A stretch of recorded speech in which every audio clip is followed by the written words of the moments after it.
thank you so much for sitting down with me today. I know this is a quick turnaround. You got a show, you got a couple of shows to get Love ready it. for. Yes, tonight and tomorrow night. How can you see me? Can you hear me? How do you feel about all that?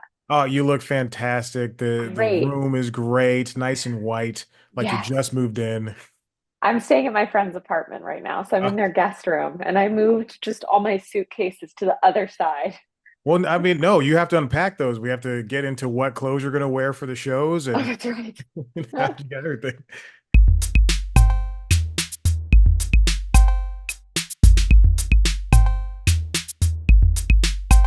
So how is everything? What's the preparation like for these shows?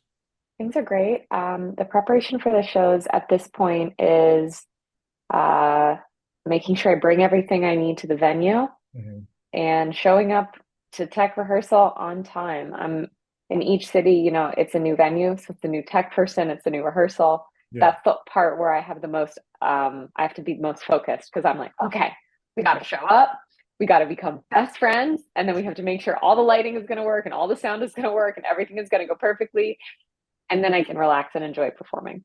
Yeah, I was clicking through some of the pictures and videos you have on Twitter and Instagram, and I mean, it looks like a giant TED Talk. It looks like something, or a mobile TED Talk rather, Yeah. that you have to deploy in every city. I don't know how'd you even approach making something like that? Well, it was honestly, the slides were by accident. They were not something I ever set out to be like, you know what the world needs? More slides, more slides. But my career, I spent 7 years working in the tech industry before going, ooh, what just happened? Oh, I got a phone call. Oh my God, I'm sorry about that. That's fine. I spent 7 years working in the tech industry before I became a comedian. Mhm. And can you still see me and hear me? I can. Oops, sorry about that. Great. And we're recording, right? We're good to go. Yes, we're all good to go. Great, cool. Um, I spent 7 years in the tech industry, and so making slides felt very natural to me. But the origin story of having a visual component like that in my show is completely random. It's because I was doing a Friends show in New York where you have to make a PowerPoint presentation. It's called Next Slide, Please. It's produced by Kavner. It's really fun. Not everyone who does it is a comedian. Some of the presentations are from journalists, but they're all fun and funny and entertaining. It's meant to be light. Yeah. And I really wanted to do the show. I was really looking forward to it. 2 weeks before the show, I'm like, okay, time to figure out my slides, time to Yeah. figure out my little set. No ideas. I came up with 20 ideas. They were all so boring. Like every time I tried to write one of them, I was like, oh my God, so boring. But I forced myself to keep writing. I mean, I had to come up with something. And I was like, okay, you have to write for 10 minutes. So just suck it up, sit down, start writing. I start writing. And the only thing that was coming to mind was my concept for a solo show, which is not the Mm. same as putting together a 15-minute set. But I was like, whatever, I have to write something. And I thought, oh, what if I use this little 15-minute PowerPoint set as the first version of my solo show? Yeah. Like, what would the show, I mean, then it was just a concept. What could this concept look like is a 15-minute version? And then the slides felt so natural to me, I think in part because I spent so long in a business career that they stuck around Wow. totally by chance. That's amazing. Oh, I'm glad that you were able to like use talents that you previously had and like truly make them work for you now because I think that as a comedian, as an entertainer, that makes you stand out because seeing that you do use slides, it makes me think of James Veitch. I think that's how you pronounce his Hmm. name, but he's a British comedian who Mm, has utilized on TED Talks and on Conan and all these different platforms yeah. just like 20, 30 minute sets involving slides and emails and everything. And it works for him. And for you, obviously, it works because you're selling out shows and you're touring, touring a show around the world and everything. And what for you to become a comedian and get out of the business world, Yeah. what was that transition like for you? How did that decision come about? Because comedians, people in entertainment, they come from all walks of life, but you had Yeah. a steady, stable career, and now you're Yes. in this volatile world. Well, I think it didn't feel like a huge decision, to be honest.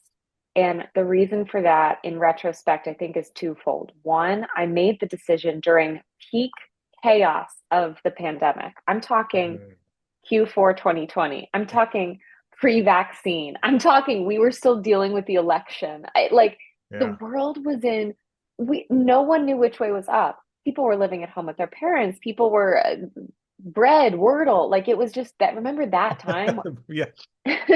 and I literally feel like a chaos window opened Mhm. where everyone was doing crazy stuff all the time.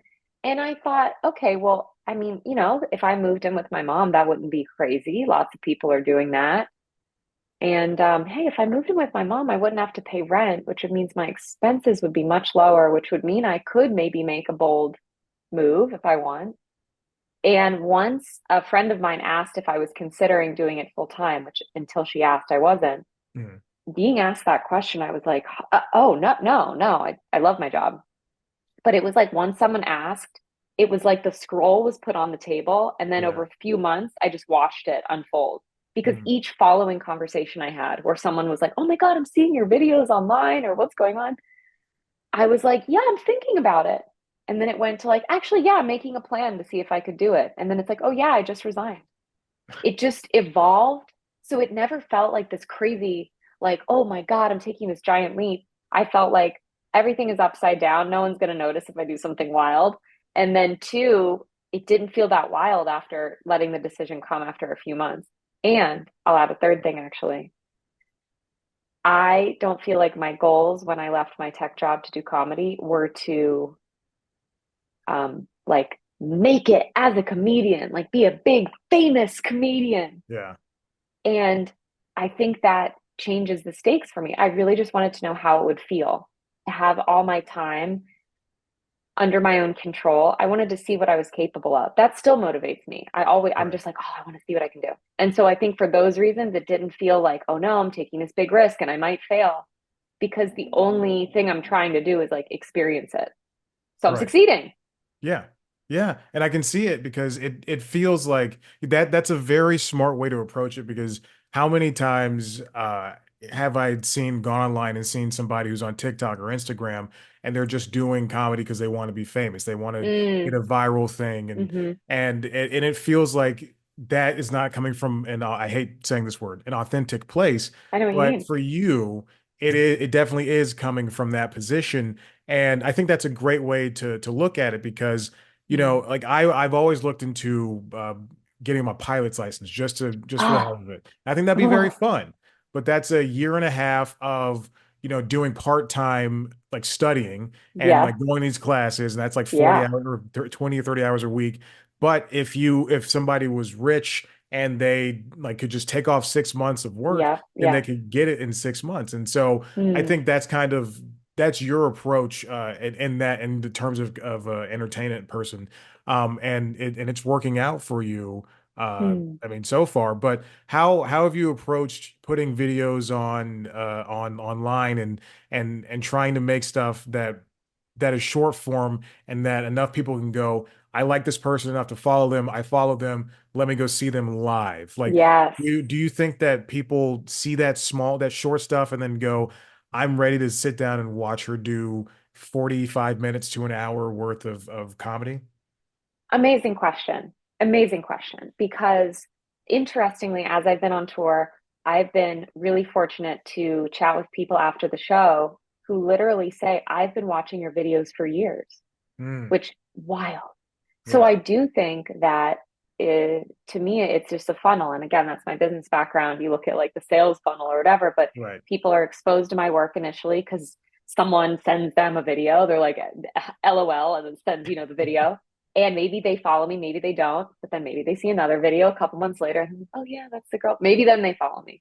Right. Then maybe there's a year of just every once in a while, they're like, huh. And then eventually it's like, oh, I'm doing a show. And they're like, oh, I'm interested. Let me learn more.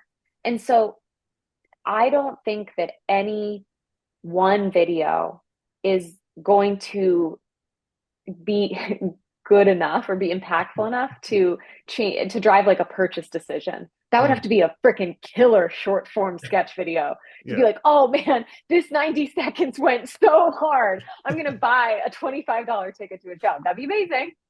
But I think it's more likely that over a long period of time, a year, several months, several years, I'm putting out enough stuff that people feel familiar enough with my perspective that they're like, oh, I've enjoyed seeing little windows into her perspective. I wonder what a longer form project might look like. And Yeah. so I don't think about the videos as, oh, let me make sure that these are related to my show or these will drive people to my show. What I care about is making them funny and and from my perspective, Hmm. not just like as me as the character, but I mean like my perspective on the world. And then the bet that I'm placing is if I do that enough times, make things that are good and like are self-expressive, then people will be interested in what else I'm creating because it's all coming from that same point of view. I like that approach. What so when you have these videos and when you're making them with your friend, I don't is his name Gabe? Gabe Malika. Yes. When you're making videos like this, do you plan them out? Because everything just seems so well written and well Mm, produced, and not in a way that's, obviously like this is these people are aiming for this. It all comes up naturally. So oh my how do you God, all that's like plan the for this best type of stuff? compliment. I'm gonna record that, play it over and over again. You're very Yeah, welcome. the sketches you're referring to, which is definitely where I've been putting my focus recently, are sketches I make with my friend and collaborator Gabe Malika, who's a comedian based in New York, great comedian. And we have been scripting short form sketches and then shooting them in a style shot by a videographer I work with a lot named Alex Modgill, also out of New York. And we shoot them in a style that feels as hyper real as possible. Hmm. But in my experience, the way to make things feel real for example, television, sometimes means cleaning up the rougher edges of reality. Yeah. And so our sketches, even though the dialogue, and it should feel real, it should feel like a conversation. And honestly, often the concepts come out of a conversation Gabe and I have had, and then we're like, oh, that's funny.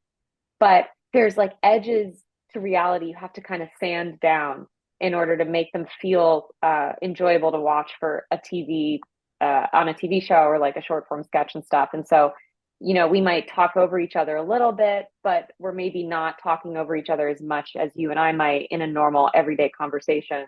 Yeah. Or, we're standing in a way that like certainly looks natural. That's important, but would Gabe usually be sitting at my table? Like there's Right. little things like that where we Yeah. touch up reality just a little. But yeah, it's scripted and they're thought out and we co-write them, we co-act in them. I've been directing most of them. It's so fun. It's so Yeah. fun. I'm glad you're having fun with that because it's if you especially if you're still doing your regular tech job, I'm Hmm. sure that having a creative part of your brain activate and then going to do something for 8 hours that is Yeah. on the exact opposite might be a little bit mind numbing and you might be wanting for a little bit more. But again, since you are able to focus on all of this, it's just much easier and you feel great, you feel happier and more energized. uh as you're writing these smaller sketches and you're developing Unprofessional, Hmm. was it hard to balance between the both of those and switch voices because one of them is a show just about you Right. and the other one is I've got to worry about two other people who are, one of them is also a performer and the other Hmm. one is Hmm. helping to shoot this. Yeah, the honest answer is yes, it is hard to balance projects that are so different in scale Hmm. and format and have very different life cycles. I started working on Unprofessional in October of 2023 with that first 15-minute version. It's almost a year to the day, Wow. and now I'm on tour with it. So it's been like a 12-month effort. And as it should be, I mean, it's an hour, and I've worked it at the Fringe, for the month of August and before bringing it to the US. And you have to make time to do that, even though it doesn't have the same sense of urgency to it. And it's something I really love about the Fringe Festival. And this is true of many fringes. Edinburgh Fringe is obviously big and special and it's Right. Scotland, but I just love the deadlines imposed by something like a festival or even just booking the theater. Hmm. You know, actually, that was advice I got I sat down for coffee with a comedian I really admire. And I was asking her this question. I was like, how do you get big stuff done when it feels like there's all these small things? And in my case, that's my sketches, that it feels like they need to keep going. Hmm. And her advice to me was literally, she was like, oh, just book the theater and invite people to the show, and then you'll get it done. And I was like, that's terrifying. Yeah. She's like, yeah, but you'll do it. And I was like, okay. And so Gabe and I actually booked the Soho Playhouse in December 2023 and then split the hour. And we're like, all right, we're doing the first 30-minute versions of our new shows. And it worked. I got the first 30 minutes. I mean, like, because otherwise, there's so many things I want to do. I find it challenging on a day-to-day basis to prioritize. So the answer is Mm. yes, it's extremely hard. And the way that I do it at all, and I feel like I fail at doing it a lot, but the way that I'm finding I'm at least getting some stuff done is by having accountability and deadlines that don't just rely on me. Yeah. Yeah. That's so smart. And that is a very analytical and tactful way of looking at it because, if imagine if nobody, if sh people showed up and you weren't ready and you just Exactly. had that 15 minutes and how stupid you would look on Oh my stage, God. I would just like just standing there. never, I don't mind looking dumb on stage, but it should be for a good reason. Yeah. Exactly. Exactly. This would be something that you planned and you wrote out. And Yeah, imagine if Gabe absolutely. was ready, you did, Oh, he did his 30 oh, minutes, and then you did terrible. 15, and you're like, well, time for Well, questions, that's it. everybody. Oh my God. Yeah, Q&A. Yeah, the earth would crack open and I would be swallowed into its core. I just can't imagine. How was the Edinburgh Fringe Festival for you? I love seeing that people have gone there and they work, tooth and nail for these shows and they have to Yes, do like 20 or 30 or however many they do, and then they get a chance to go around and test out different foods and go yes, see different so shows fun. themselves. So how was it for you? I love the Fringe. I really love it. I brought a show in 2023 that was like a test balloon for myself. It was called Alexis Gay and Friends. I did 25 minutes every day and I had three different comedians open for me every day, which Hmm. meant I got to meet in total 72 different comedians Wow. who opened for me. And, people I then connected with and got to see their sets. Like every Yeah. day I'm watching three different sets that I chose. I just got to be comedy fairy. Also, how good does it feel to give someone stage time instead of asking for stage time? Yeah. Yeah. Felt amazing to just be like, would you like 10 minutes? It was great. But okay, so I bring that up because 2023 was just pure fun. I was just having a blast. I'd wake up, I'd have a coffee, I would do my show. The stakes were zero. The stakes were so low. It was a pay what you want show. People didn't Mhm. even have to buy tickets, they could just come. Yeah. I got so much better at comedy, night and day. I mean, right, how many? I think it would probably take you between 1 and 2 years as a relatively new comedian to book 25 minute sets. Yeah. And I did it in a month. That's there isn't another opportunity for comedians like the Fringe for that specific reason.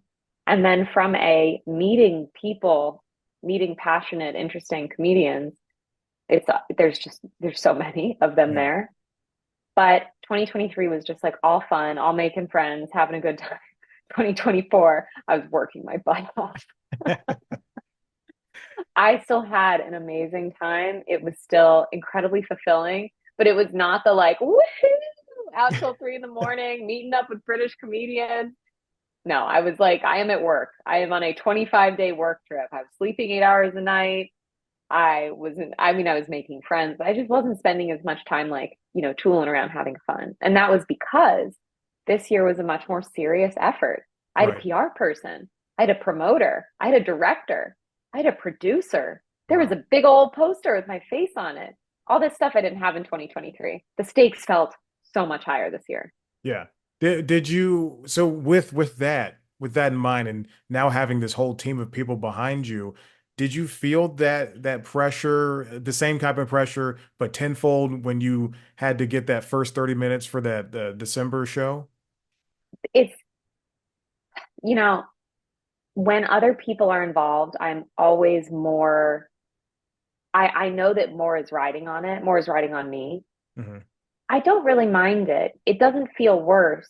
It just feels different. And honestly, the trade-off is really worth it because I do my best work on a team or leading a team. I was a manager in my tech life. My last 3 years, I managed a few teams, and I loved being a manager. I felt really fulfilled by helping my team succeed. Like it always felt Yeah. better when my team won, like, when we hit our goals as a team, than it ever felt when I was an independent contributor bringing in deals myself. Like, that's not exciting to me to be like, oh, I closed a deal.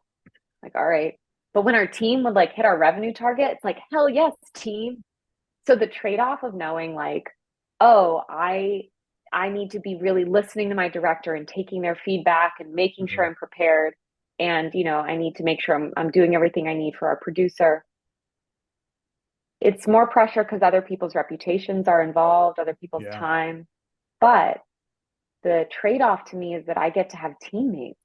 And it is so worth it to have that extra pressure, to also know there's someone I can message and be like, LOL, this tech rehearsal is an active trash fire. I'm doing deep breathing on stage to stay calm. You know what I mean? Like it just Yeah. feels good to have someone else involved. Yeah. Here's a tech story I heard this week. Mm, Meta, when they had their layoffs this week, Meta fired some people because they were making like $400,000, but they I were saw also this. spending their $25 vouchers on Yeah, like on like toothpaste. toiletries and stuff. Yeah, Yeah. yeah. What did you think about that? I thought it was like one $25 voucher per day, but apparently they're getting paid $25 for every single meal, so $75 or Hmm. $20, and then they were saving it up and then buying groceries with it. I thought, hey, if you made $400,000, I know it's Silicon Valley, but you made Right. $400,000, I could at least afford some toothpaste. It's such an interesting, that was such an interesting piece to come out about that story because I there's two sides to it. Also Meta could have done something where like the money could only be spent at like certain places, like it's Hmm. not a credit. Basically, I feel like if they really cared that much, they maybe should have done a little more Yeah, to make sure it could only be spent in that place. And then also, I see the argument though that's like, if you are being deceptive about that as an employee, are you maybe being deceptive about other things? Like, right, are you maybe not working when you say you're working? And so I could maybe see an argument where it's like, oh, yes, it's small, but sometimes this is true in life. Have you ever heard like how you do anything is how you do everything? right. Yeah, I yeah, can yeah. kind of see that. But then also I'm like, come on, Meta. Who cares? You Must got we? the money. Who cares? Just Yeah, that's such a big deal. And also to fire someone for that is a lot. That's pretty extreme. Maybe let them yeah, know first, give them another yeah. chance. I mean, Zuckerberg even bought made his made go went to Porsche and then asked them to make a Porsche Cayenne SUV minivan for his wife, a one of a kind car. Like, who are you to be like, no, you can't do this? Yeah, that's wow, that's next level. A Porsche minivan. Yeah, it's Thank God. Thank God finally someone does it. That's what we needed. yeah, this Frankenstein's monster of a car. It's Wow, I want to insane to see me. that car. Hmm. But I also want to ask you about your podcast, non-technical. Yeah. You spoke to, I love Kara Swisher, I love Mark Cuban. Um, Talking to them, what was that? How did you approach those interviews? How did you want to like? Because you come from that world, so Yeah. you're obviously a smart cookie. I don't know. Not even- So you're smart enough to talk to them and have a conversation Sure, and sure. carry stuff like that. So what was it like having talking to them and about everything in that? The conceit of my show was that I would interview influential people like Mark Cuban and Kara Swisher, but about everything except their resume. Mhm. And so in these conversations, instead of asking them how they built their businesses or what advice they'd give a young entrepreneur, I'd be like, Mark Cuban, do you believe in ghosts? And it was so fun because it meant that the goal of each episode was just to have a lot of fun. I felt most successful when after a recording, we'd end the recording and the guest would go, that was so fun.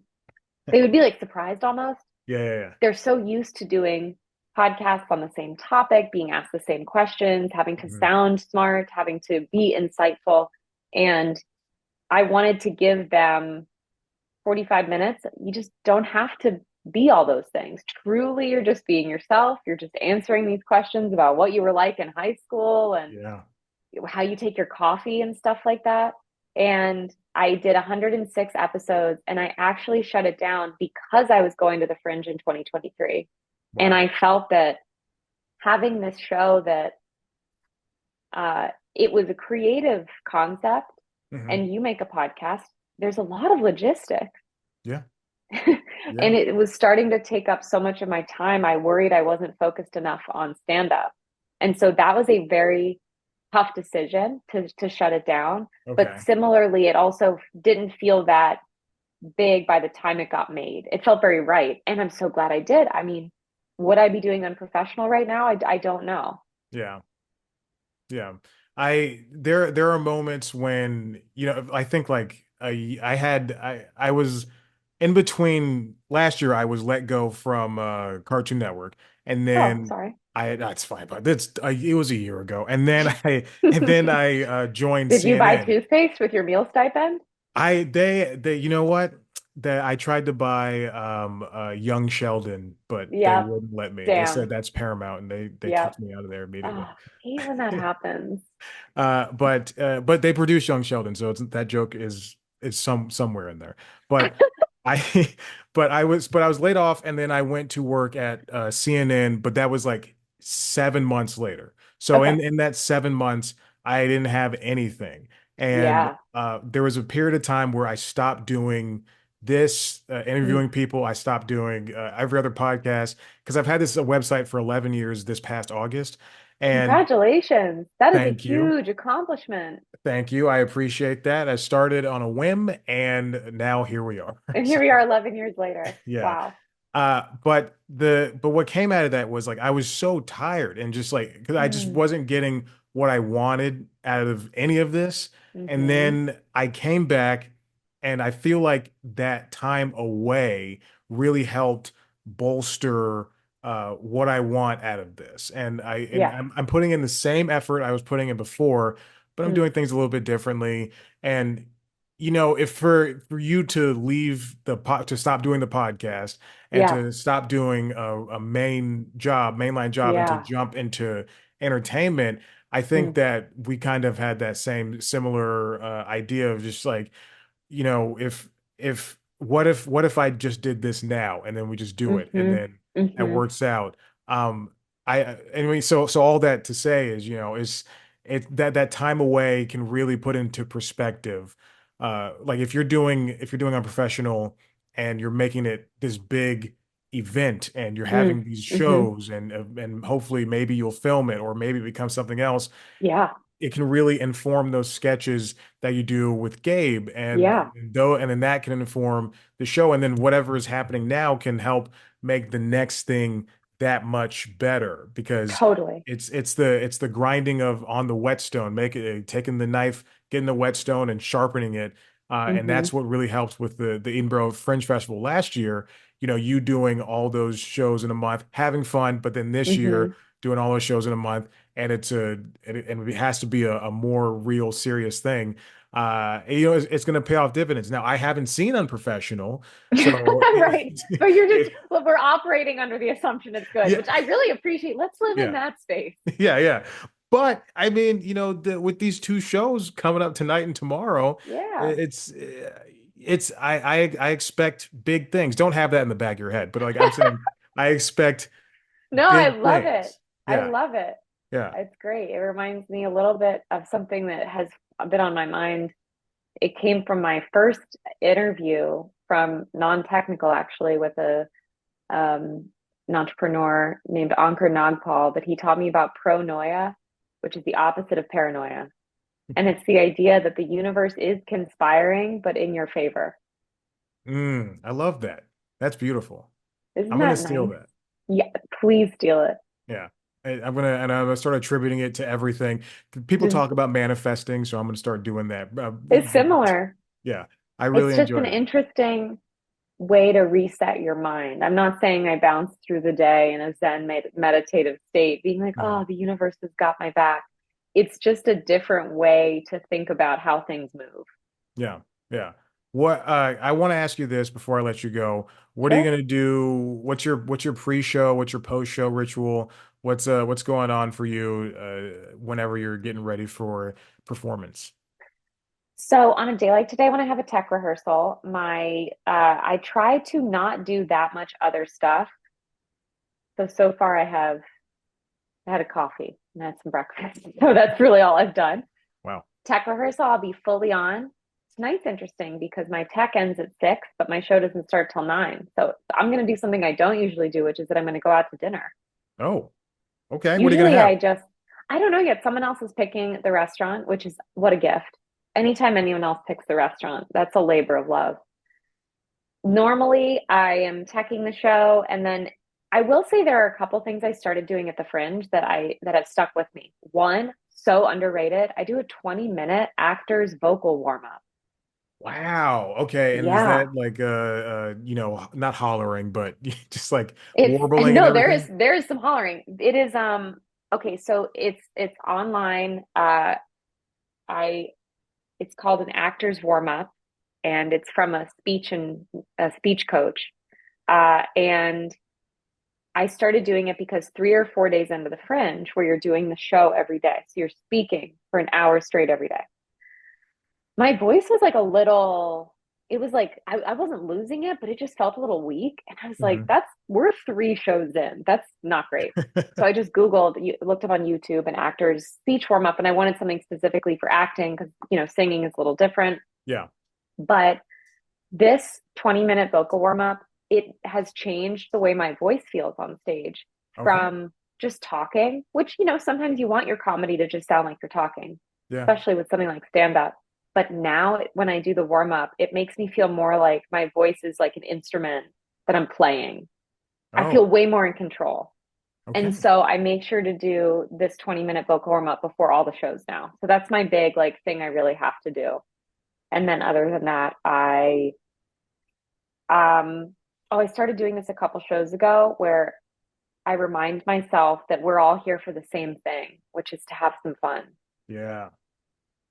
Audience, me, we all have the same goal. We're going to have some fun. Yeah, that's a beautiful sentiment because if people are paying, 20, $30 for a show, unless you're a complete asshole, it's Right. then we're all ready to just they want to Right. see you succeed, you want to They're succeed. already on my side. Yeah. We all want this. We all want tonight to go the same way. Yeah. Yeah. And I hope it does. I hope it does. I hope tonight and tomorrow are just the best Me shows in the world. too. I hope they're great. I've never ever performed in Los Angeles. Oh, it's a tough crowd. I I know. hear. You got this. Don't worry, Alexis. All right, I got this. Thanks, Chad. Well, thank you so much for your time. I appreciate this. So fun. Have great shows. I don't know what the thing is to say, but have I'll take it. fantastic I shows. take anything. I'm equal opportunity on that. Break legs, good show, good Yeah, luck. yeah. You got this. You got this in a bag. You're very charming and very funny and I assume very smart again. So Love it. Thank you so much, Chad. Have a wonderful day. This has been all right. awesome. Thanks. See ya. Cheers.